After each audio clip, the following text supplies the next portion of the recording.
ದಿವಸ ನಾವು ಅದರಿಂದ ಬಿಡುಗಡೆ ಹೊಂದಿದ್ದೆವು. ನಮ್ಮನ್ನು ಹಿಂದಟ್ಟುತ್ತಿದ್ದಂಥ ಫಾರೋನ್ ಸೈನ್ಯವನ್ನು ದೇವರು ಸಮುದ್ರದಲ್ಲಿ ಮುಳುಗಿಸಿದರು.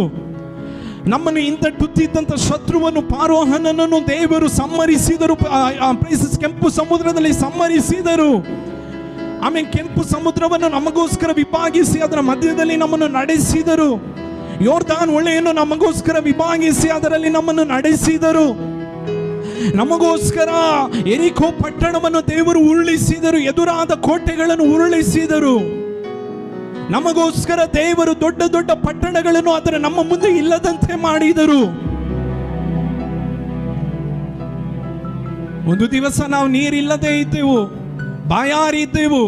ನಮಗೋಸ್ಕರ ಒಂದು ಬಂಡೆಯು ಸೀಳಲ್ಪಟ್ಟಿತ್ತು. ಆ ನೀರಿನಿಂದ ನಾವು ಈಗ ಜೀವಿಸುತ್ತಿದ್ದೇವೆ. ಆ ಕ್ರಿಸ್ತನಿಂದ ನಾವು ಈಗ ಜೀವಿಸುತ್ತಿದ್ದೇವೆ ಎಂಬುದನ್ನು ದೇವರ ಮಕ್ಕಳು ಅವರ ಮಕ್ಕಳಿಗೆ ತಿಳಿಸುವುದನ್ನು ಮರೆತರು.